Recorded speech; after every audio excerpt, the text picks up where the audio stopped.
Welcome to our channel. ఈ రోజు నాతో పాటు ఉన్నారు స్టోరీ టెల్లర్, సంస్కృత్ టీచర్ రమగారు. నమస్తే రమగారు. నమస్తే జయ.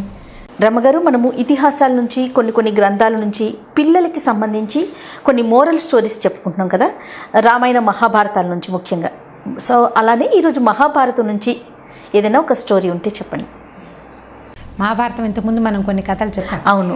అయితే మనం మెయిన్ థీమ్, మహాభారతంలో ఉన్న మెయిన్ థీమ్ కాకుండా చిన్న కథలు కూడా బోల్డన్ ఉంటాయి. మెయిన్ థీమ్లో నుంచి భీముడి గురించిన ఒక కథ చెప్తాం. ఇదివరకు కూడా మనం భీమసేనుడి కథ, ఒకటి చిన్నప్పటి కథ చెప్పాం.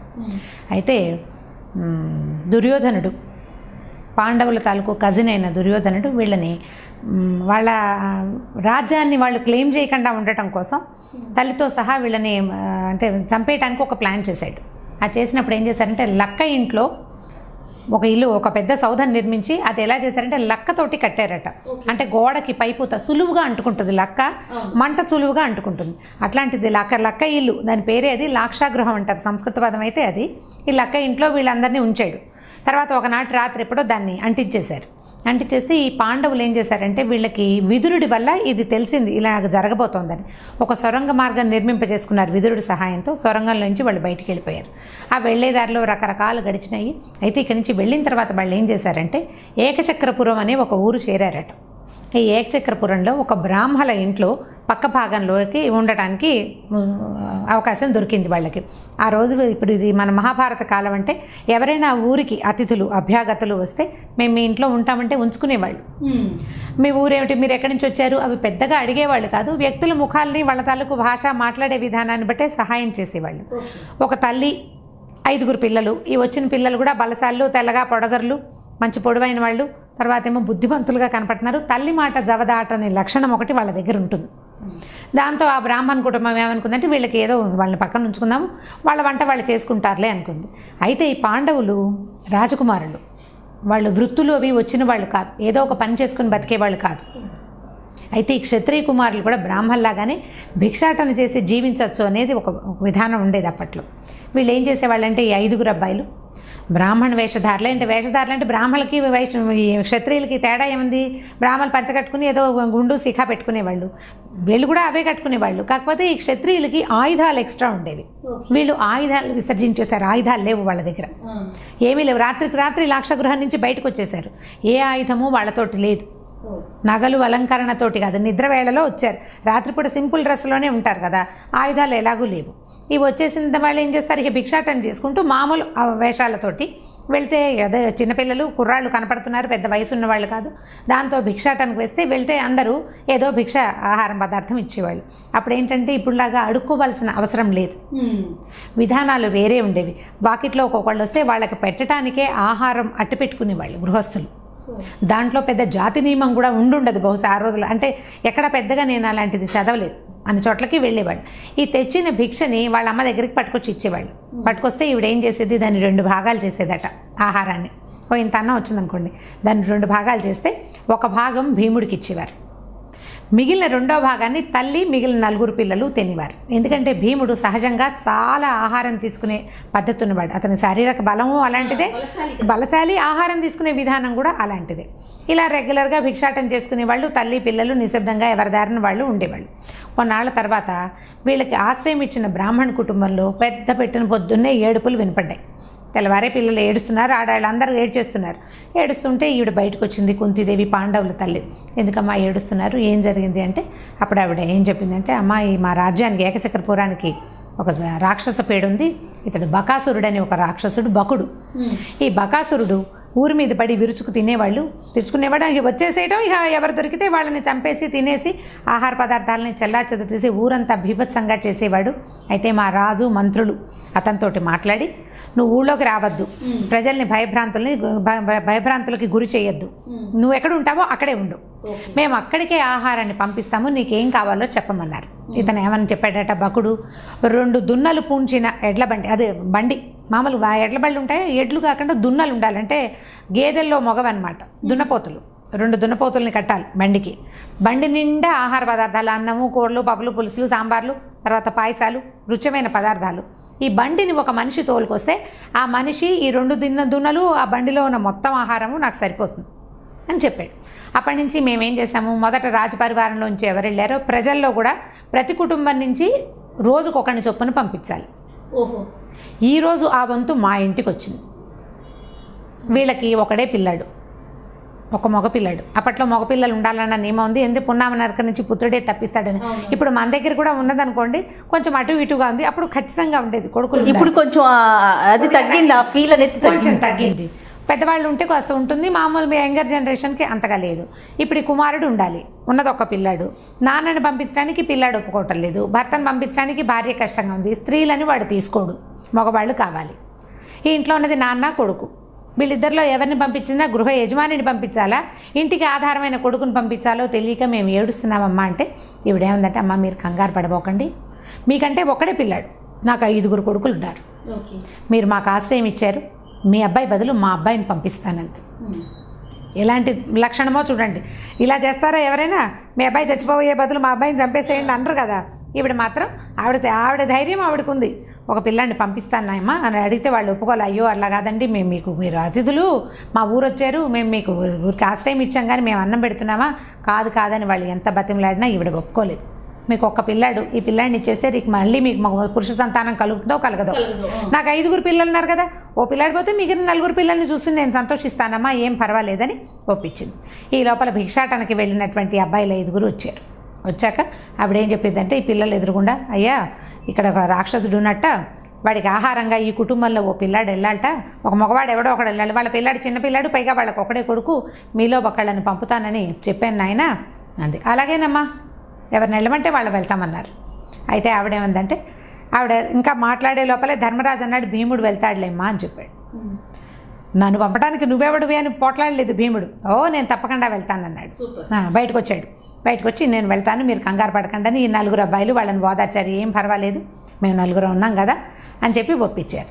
సరే, రాజుగారి ఇంటి నుంచి ఎడ్ల బండి, అంటే ఆహారం రావాల్సిన బండి, దున్నలు కట్టిన బండి, ఆహారము రాజుగారి ఇంటి నుంచి వస్తుంది. మనిషి ఈ కుటుంబం నుంచి వెళ్ళాలన్నమాట. అవి వచ్చిన బండిని చూసేసరికల్లా ఈయనకి మంచి ఉత్సాహం వచ్చింది. భీముడికి ఎగిరి ఆ బండి మీద కూర్చున్నాడు. వెళ్ళొస్తానమ్మా అన్నాడు. అందరూ ఏడ్చారు ప్రజలంతా. అయ్యో, బ్రాహ్మణ యువకుడు ఇంత బలశాలి, పాపం 5 పిల్లల తల్లి ఇలా ఒక పిల్లాన్ని దానం చేసేసింది, వీడు ఏమైపోతాడో, వెళ్ళొస్తానని చెప్తున్నాడు అమాయకుడు, వెళితే తిరిగి రానని వీడికి తెలీదు అంటే క్షేమంగా వెళ్ళి రానాయనా అని చెప్పిందట వాళ్ళమ్మ. ఈవిడ ఎంతకంటే అమాయకురాలు, తిరిగి రాడు పిల్లాడని తెలుసుకోలేకపోతుంది. అయ్యో, ఎంత పుత్ర వ్యామోహంతో మళ్ళీ రమ్మంటోందని ప్రజలంతా బాధపడ్డారు. చూస్తూ నుంచున్నారా వెళ్తున్నవాడిని. సరే, వీడు కొంచెం దూరం వెళ్ళేసరికల్లా బండికి కదలికలకి గిన్నెల మీద మూతలు కదులుతాయి కదా, డబ్బాల మీదవి, కదిలేసరికి గుమ వాసన వస్తున్నాయి. కూరలు, పులుసులు, తర్వాత ఏదో పాయసాలు, గారెలు అవన్నీ చేసి పెట్టి ఉంటారు. ఈ భీముడు పాపం కొంతకాలంగా భిక్షాటన చేసిన ఆహారమే తింటున్నాడు. వండుకుని రకరకాల వండుకు తినే అవకాశం ఏం లేదు పాపం వాళ్ళకి. భిక్షతోటి జీవిస్తుంటే వాళ్ళు ఏం పెడితే అది తింటారు కదా, రుచికరమైన పదార్థాలు ఏమొస్తాయి, ఏదో వస్తుంది. ఈ వాసన వచ్చేసరికి ఆకలేసేసింది అతనికి. ఏం చేశాడు, చక్కగా డబ్బాలు గిన్నెలన్నీ మూతలు తీసి హాయిగా ఉన్న ఆహారం అంతా తినేసాడు. మొత్తం తినేసాడు. అంత ఫుల్గా తినవాడికి నిద్ర రాదు. ఆ బండి మీదే పడుకుని నిద్రపోయాడు. నిద్రపోతే ఈ దున్నలు 2 వాటికి రోజువారీ బండి వెళ్ళే బాట ఒకటి ఏర్పడుతుంది. మా రాజవి ఏ వీధిలో అయినా కూడా బళ్ళు రెగ్యులర్గా వెళ్ళే బాటలోనే ఈ బండిని తీసుకుపోయినాయి. అవి లాక్కెళ్ళిపోయినాయి. అక్కడ దాకా వెళ్ళినాయి. అక్కడ భయానకమైన వాతావరణం ఉంది. వాటికి ఏం చేయాలో తెలియలేదు. వీడు హేయండు చెయ్యండు నిద్రపోతున్నాడు. పైన ఉన్నవాడు అదిలించడమో తోలడమో చెయ్యాలి. బాట ఎక్కడి దాకా బండి బాట ఆగిందో అక్కడ దాకా వెళ్ళి ఇవి ఆగిపోయినాయి. సరే, ఇతను నిద్రపోతున్నాడు. ఈ లోపల పడుకున్నటువంటి బకాసురుడికి నరవాసన వచ్చింది, మనిషి వాసన వచ్చింది. రక్తపు వాసన వస్తుందంటే ఇవి ఉన్నాయి కదా దున్నలు. అతను బయటకు వచ్చాడు. వచ్చి చూసేసరికల్లా దగ్గరకు వస్తే ఆ బండిలో ఒక్క ఆహార పదార్థం లేదు, గిన్నె లేదు, దొన్నె లేదు. ఉన్న 1-2 గిన్నెలేమో ఖాళీగా ఉన్నాయి. ఈయన గట్టిగా కొట్టి పడుకున్నవాడిని నిద్రలేపేశాడు. నా ఆహారం ఏది, ఏం చేసావు, వాళ్ళు ఇవ్వలేదా, నువ్వు తేలేదా అని అడిగితే వాళ్ళు ఇచ్చారు, నేను తెచ్చాను, తినేశాను అని సమాధానం చెప్పాడు. చెప్పేసరికల్లా నా ఆహారం నువ్వు ఎలా తింటావు అని అతను గట్టిగా అతన్ని కొట్టబోయాడు. భీముడిని కొట్టబోయేసరికల్లా ఇన్ని రోజులుగా ఎవరిని కొట్టేందుకు అవకాశం రాని భీముడు తన్నడానికి ఒక మనిషి దొరికేసరికల్లా అతనికి పరమోత్సాహం వచ్చింది. దానికి తోడు పూర్తిగా ఆహారం తినేశాడు. నిద్రపోయాడు. లేచేసరికల్లా అప్పుడు అతనికి ఏమనిపించిందంటే, వీడు ఇంత రాక్షసుడల్లే ఉన్నాడు, ప్రజలు భయపడ్డారంటే భయపడరా, వీడిని ఇక్కడ లేకుండా చేయాలి, ఇంకొకసారి ఏకచక్రపురం నుంచి వీడికి ఆహారం రానివ్వకూడదు అని చెప్పి ఆ బండి మీద నుంచి దూకి ఆ దున్నలు 2 వదిలేశాడు. ముందు ఆ రాక్షసుడు మీదకి వచ్చే లోపల ఈ దున్నలు 2 బతుకు జీవుడా అని పారిపోయినాయి. వాటికి అర్థమైపోయింది జంతువులకి తమకి ప్రమాదం రాబోతోంది, ఏదైనా మన మీద దూకపోతుంది అనేది ఒక సెన్స్ ఉంటుంది. మనుషులకి మనకు మీదకి వచ్చేదాకా తెలియదు కదా, జంతువులకి మాత్రం ప్రమాదాన్ని పసిగట్టేస్తాయి. ఆ 2 దున్నలు పారిపోయినాయి చెరో పక్కకి. ఇతను ఏం చేశాడంటే ఆ బండి ఎత్తి కొట్టాడట బకాసురుడిని. బండి ఎత్తేసాడు. అంత ఎత్తగలిగిన సామర్థ్యం ఉంది ఆ భీముడికి. అక్కడి నుంచి బకాసురుడు బాహాబాహి ఇద్దరు కలిసి యుద్ధం చేశారు. అవి ఇవి చెట్లు అవి ఓడ తీసుకొట్టాడు. అంటే చెట్టు పట్టుకు లాగగలడు అనమాట. వాడు నేలలోంచి ఎత్తేసేయగలడు చెట్టుని. చెట్లు ఎత్తి కొట్టుకున్నారు. అక్కడ ఇక్కడ ఉన్న కొండరాళ్ళు వాటితోటి కొట్టుకున్నారు. చెడామడా కొట్టుకున్నాక చివరికి ఈ భీముడు కాస్త బకాసురుడిని చంపేశారు. అయితే మహాభారతంలో మరి ఇది పిట్టకథో మెయిన్ కథలో భాగమో నాకు తెలియదు, కానీ చాలా ఫ్రీక్వెంట్గా చిన్నతనం నుంచి వింటూ వచ్చాం దీన్ని. పంచభీమ ప్రహసనం అని ఒక పిట్టకథ ఉంది. ఇందులో ఏంటంటే వీళ్ళు 5గురు ఏకనక్షత్ర సంజాతులట, ఒకే నక్షత్రంలో పుట్టారు. బకుడు, భీముడు, దుర్యోధనుడు, జరాసంధుడు, కీచకుడు, ఈ 5గురు ఒకే నక్షత్రంలో పుట్టారు. ఈ ఒకే నక్షత్రంలో పుట్టిన ఈ 5గురు మొదట ఎవడు ఒకడిని చంపుతాడో వాడే మిగిలిన వాళ్ళ మరణానికి కారణమవుతాడు. ఇప్పుడు బకాసురుడిని భీముడు చంపాడు. తర్వాత లైన్లో జరాసంధుడిని, కీచకుడిని, దుర్యోధనుడిని కూడా భీముడే సంహరించాడు. అతని చేతిలోనే వీళ్ళకి మరణం వచ్చింది. ఈ 5గురికి వేరే వాళ్ళు ఎవరి దగ్గర చావులేదు. ఈ లెక్కలో మొట్టమొదటి బకాసురుడి తాలూకు మరణం భీముడు యంగ్గా ఉండగానే వాళ్ళు ద్రౌపదిని పెళ్లి చేసుకోక ముందే జరిగింది. ఇది ఈ చంపేశాడు. అక్కడి నుంచి గట్టిగా ఏలేసి అని అదిలించి గట్టిగా పిలిచేశారు కల్లా ఈ దున్నలు ఎక్కడో ఉన్నవి మెల్లిగా మనిషి పిలుస్తుంటే దగ్గరకు వచ్చినాయి. ఈయన బండికి ఆ 2 దున్నల్ని పుంజుకుని మళ్ళీ బండెక్కి వచ్చేసాడు వెనక్కి. సాయంకాలం ప్రజలు ఇతను వెనక్కి తిరిగి వస్తున్న వాడిని చూసి అందరూ జయధ్వానాలు చేశారు. ఎలాంటి కొడుకుని కన్నావమ్మా, ఎంత బలశాలి, ఇతను బకాసురుణ్ణి ఎట్లా చంపాడు, ఎలా చంపగలిగాడు అనేది వాళ్ళకి చాలా ఆశ్చర్యం వేసింది. కానీ అప్పటి నుంచి వీళ్ళని భిక్షాటనకు వచ్చే మామూలు యువకుల్లాగా కాకుండా వీళ్ళు ఏదో ప్రతిభాశాలని ప్రజలు గుర్తించారు. మామూలుగా అనిపించేది వీళ్ళు స్ఫురద్రూపులు బలశాలులుగా కనపడుతున్నారు, కానీ వినయం ఉంది వీళ్ళ దగ్గర.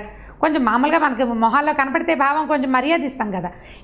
దీని తర్వాత వెళ్ళడానికి కొడుకు ఒప్పుకోవటం, అన్నయ్య వాడిని పంపదలుచుకోవటం, అతను నువ్వు వెళ్ళు అని చెప్పినా వీడు కాదనకపోవటం, నా పిల్లని నేను పంపిస్తానని తల్లి చెప్పడం, ఇవన్నీ కూడా విచిత్రమైనవి, లోక సహజంగా జరిగేవి కాదు. చాలా ప్రతిభా పాఠవాళ్ళ వాళ్ళు ధైర్యశాలలో అయితే తప్పిస్తే ఈ పని చెయ్యరు కదా, ఇలాంటివి ఒప్పుకోరు కదా. దాంతో అప్పటి నుంచి వీళ్ళని బాగా గౌరవించడం మొదలుపెట్టారట. దీని తర్వాత ద్రౌపదిని వీళ్ళు వివాహం ఆడారని కథ. సో ఇప్పుడు భీముడు తాలూకు ప్రతాపాన్ని వర్ణించడం కోసం చెప్పబడిన కథల్లో భాగం అన్నమాట శక్తి సామర్థ్యాలు. ఎందుకంటే తర్వాత కథల్లో జరాసంధుడు చాలా గొప్పవాడు, చాలా బలశాలి, అతన్ని చంపాడు. మామూలు వాడు ఎలా చంపగలుగుతాడు? తర్వాత కీచకుడు ఈ విరాట రాజ్యాన్ని పూర్తిగా నిలబెట్టిన వాడు, అతనే సైన్యాధిపతి. అతన్ని చంపడము బహు కష్ట సాధ్యం, మామూలు వాడికి సాధ్యమయ్యే పని కాదు. అక్కడి దుర్యోధనుడు వాడు అసలు సామాన్యుడు కాదు. ఇప్పుడు ఇంతమందిని వీడు చంపగలిగాడంటే ఇతనికి ఉన్న ప్రతిభ, ఇతనికి ఉన్న గొప్పతనం ఏమిటి అనేది ముందు కథల్లోనే మహాభారతం ప్లాన్డ్గా చేయబడిన కథ కదా జరిగింది. మనకి పరంపర అంటే లైన్గా పెట్టడం సీక్వెన్స్ పరంగా కూడా ఇతను ఇంతకంటే బృహత్తర కార్యమైనా చేయగలడు అనేది చూపించడం కోసం మొదట బకాసుర వధను చూపిస్తారు. దీనికంటే ముందు హిడింబాసుర వధ కూడా జరుగుతుంది. హిడింబుడు కంటే బకుడు చాలా బలవంతుడు. ఓకే, సో అందుకని ఇది చూపించారనమాట. Right, thank you so much రమ్మగారు. థ్యాంక్ యూ అండి. ఓకే జయ. ఈ వీడియో కనుక మీకు నచ్చినట్లయితే లైక్ చేయండి, షేర్ చేయండి. మరిన్ని వీడియోస్ కోసం మా ఛానల్ని సబ్స్క్రైబ్ చేసుకోండి.